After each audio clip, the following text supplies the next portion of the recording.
ব্রাজিলের রাজধানী Rio de জেনেইরোতে সংঘবদ্ধ অপরাধীদের বিরুদ্ধে অভিযানে নিহত বেড়ে দাঁড়িয়েছে ১৩২ জনে। বুধবার রিওর প্রসিকিউটর কার্যালয় থেকে এই তথ্য জানানো হয়েছে।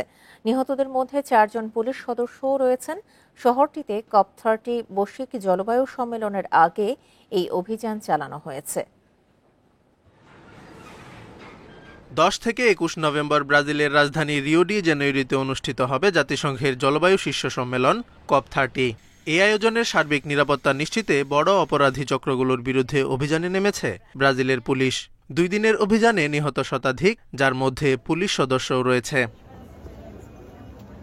ব্রাজিল সরকার জানায়, রেড কমান্ড নামে অপরাধ চক্র দমনেই বিশেষ এই অভিযান শুরু হয়েছে। সম্প্রতি রিওর বিভিন্ন বস্তিতে চক্রটি তাদের আধিপত্য বাড়িয়েছে বলে দাবি কর্তৃপক্ষের। এই অভিযান কোনো আবাসিক এলাকায় চালানো হয়নি, সবই বনাঞ্চলে হয়েছে। তাই সহজেই বলা যায় কোনো সাধারণ মানুষ অভিযান চলাকালীন বনাঞ্চলে ঘুরে বেড়াবে না, আর এই কারণেই তাদের সহজেই চিহ্নিত করা গেছে। আর যদি কোনো ভুল হয়ে থাকে তা খুবই নগণ্য। অভিযানের পর রিও ডি জেনেইরোতে থমথমে পরিস্থিতি বিরাজ করছে। প্রাণহানির ঘটনায় ক্ষুব্ধ স্থানীয়দের অভিযোগ, এটি পরিকল্পিত হত্যাযজ্ঞ।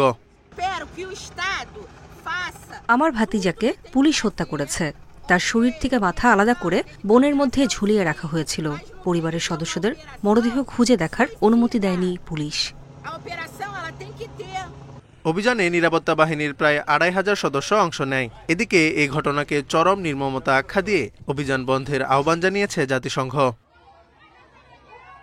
গুরুত্বপূর্ণ আন্তর্জাতিক সম্মেলনের আগে প্রায়ই এ ধরনের অভিযান চালায় ব্রাজিল সরকার। এর আগে ২০২৪ সালে রিও ডি জেনেইরোতে পুলিশের অভিযানে ৭০০ জনের বেশি মানুষ নিহত হয়েছিলেন।